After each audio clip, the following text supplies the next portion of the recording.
Next question में देखेंगे कि profit after selling an article for ₹717 is 11:1/9% more than the loss incurred when it is sold for ₹527। इसका मतलब ये हुआ कि जब हम किसी सामान को 717 रुपए में बेचते हैं, ठीक है, तो जो फायदा होता है वो फायदा 527 रुपए में बेचने पर, उसी सामान को 527 रुपीज में बेचने पर जितना लॉस होता है उससे प्रॉफिट जो है वो 11:1/9% ज्यादा होता है अगर हम उसे 717 रुपीज में बेचते हैं। क्लियर है? यहाँ पे क्या हो रहा है कि प्रॉफिट और लॉस को कंपेयर किया जा रहा है दो अलग अलग सेलिंग प्राइस पे, जिसमें सेलिंग प्राइस जब 717 रुपीज होती है तब जो प्रॉफिट होता है वो 527 रुपीज पर बेचने पे होने वाले लॉस से 11:1/9% ज्यादा होता है। I hope you understand this fact. ठीक है, अब क्या कह रहा है कि what would be the selling price if he wants to earn a profit of 10%। तो इसकी जरूरत तो अभी हमको बाद में पड़ेगी कि अगर 10% का प्रॉफिट कमाना है तो उसको सेलिंग प्राइस क्या रखनी पड़ेगी। ठीक है, तो सबसे पहले तो हमको क्या निकालना पड़ेगा, हमको ये एक इक्वेशन बनानी पड़ेगी। ठीक है, जहां कॉस्ट प्राइस दिए, सेलिंग प्राइस दिए, दो अलग अलग तरह की, और हमको कॉस्ट प्राइस निकालना है। सबसे पहले तो हमें इक्वेशन क्या दी है वो चीज देख लेते हैं कि जो प्रॉफिट है वो 11:1/9% ज्यादा है लॉस से। तो ये इक्वेशन बन रही है, profit is 11:1/9% more than the loss incurred. ठीक है, यहाँ से प्रॉफिट और लॉस के बीच में हम एक रेशो निकाल लेते हैं इसको सॉल्व करने पे। P/L इज इक्वल टू 10/9 आ रहा है।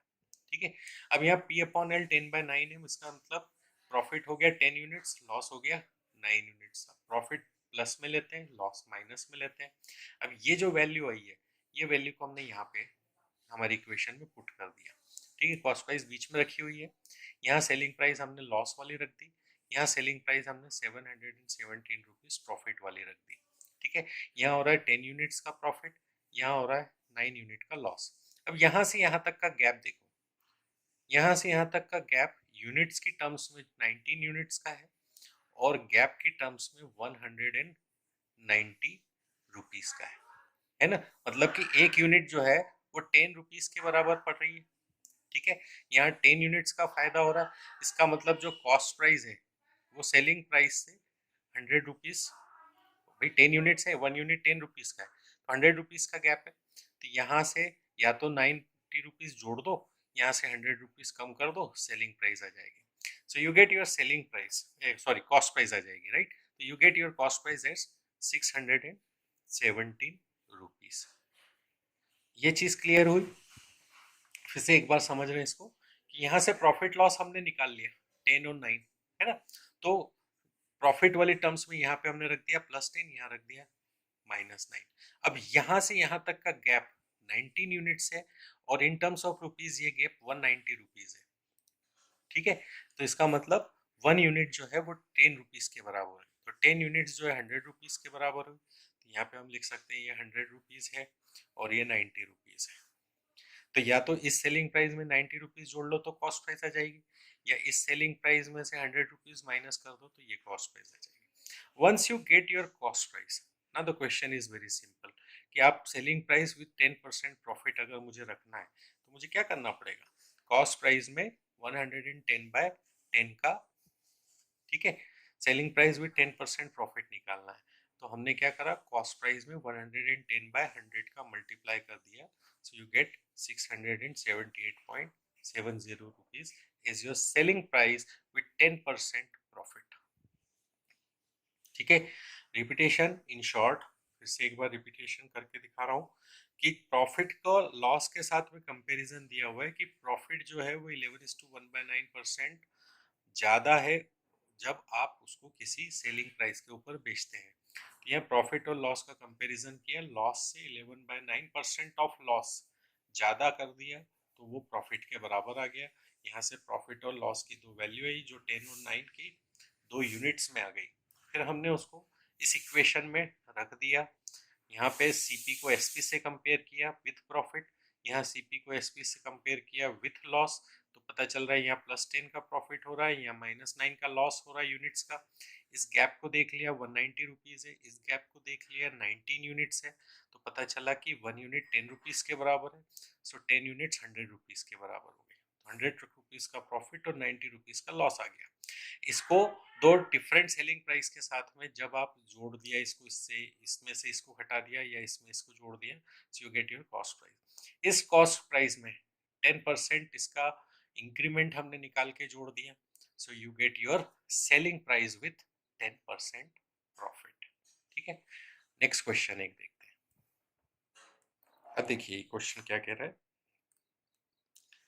A shopkeeper sells at 9% loss. ठीक है, 9% लॉस पे बेच रहा है। अब अगर उसने उसको 750 रुपीज ज्यादा में बेचा होता तो उसको 7% का प्रॉफिट होता। तो कॉस्ट प्राइस बताओ। देखो ये जब ये head he sold it for 750 rupees more, इस टाइप के जितने भी क्वेश्चंस होते हैं बहुत ही सिंपल है, 10 सेकंड के क्वेश्चंस होते हैं। आपको उसको सीधा 100 रुपीज मानना है कॉस्ट प्राइस। जब आप कॉस्ट प्राइस 100 रुपीज मानते हैं तो ये दोनों इक्वेशन की वैल्यूज को बड़ी आसानी से आप यहाँ पे रख सकते हैं।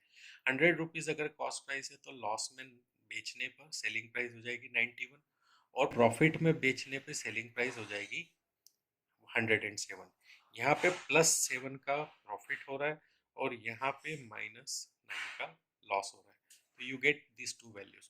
अब इन दोनों के बीच में गैप देखो कितना, 16 यूनिट्स का गैप आ रहा है। ठीक है, ये जो गैप है, ये गैप कह रहा है 750 रुपीज के बराबर है। इतना ज्यादा बेचा होता है, इसमें बेच रहा है तो लॉस हो रहा है। ठीक है, यहाँ बेच रहा है तो प्रॉफिट हो रहा है ना, इससे इतना ज्यादा बेचने पे ये, इतना ज्यादा बेचने पे उसको प्रॉफिट हो रहा है। ठीक है, तो इसका मतलब ये जो 16 यूनिट्स का गैप है, ये 16 यूनिट्स का गैप 750 रुपए के बराबर है। तो हमने 16 यूनिट्स को 750 रुपीज से कंपेयर किया। अब हमारी कॉस्ट प्राइस तो 100 यूनिट्स है ना, तो अगर 16 यूनिट 750 रुपीज के बराबर है तो 100 यूनिट्स का गैप कितने के बराबर होगा, ये इससे मल्टीप्लाई किया और 16 से इसको डिवाइड करके, 16 से 750 को डिवाइड किया, 100 से मल्टीप्लाई किया, you get 4687.50 rupees. That becomes your cost price. बहुत ही सिंपल क्वेश्चन था। जब भी आपको ये कहा जा रहा है head he sold it for इतने रुपीज मोर या लेस, तब हमको कुछ नहीं करना है, कॉस्ट प्राइस को 100 रुपीज मानना है। जो चीज लॉस में दिए तो माइनस कर देना है, प्रॉफिट में जो चीज दी है उसको प्लस कर देना है, यू गेट अ गैप। उस गैप को इससे कंपेयर करो और फिर 100 से कंपेयर करो, तो you gate cost price directly. ठीक है, एक और क्वेश्चन इस टाइप का हम और देख रहे हैं। उसमें क्या कह रहा है कि a shopkeeper sells his goods at 7% profit, had he sold it for ₹4248 more than he would gain 13% profit. दोनों केस में प्रॉफिट है।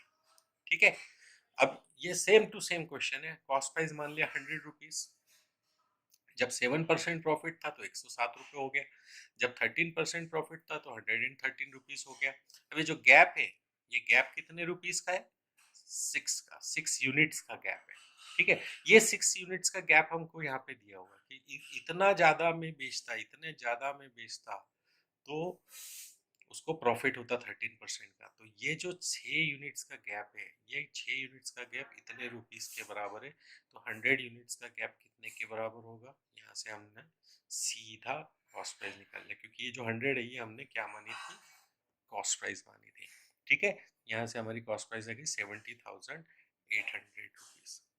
तो इस टाइप के क्वेश्चन को आप हमेशा ध्यान रखेंगे, द की यूनिट इज, आप कॉस्ट प्राइस 100 मानेंगे और जो दोनों यूनिट्स दे रखी है उस हिसाब से कॉस्ट प्राइस को बढ़ा लेंगे या घटा लेंगे, गैप को निकालेंगे, उस गैप को दी हुई टर्म्स से कंपेयर करेंगे और फिर उस गैप को 100 यूनिट से कंपेयर करेंगे, सो you gate cost price. This is how you solve these questions.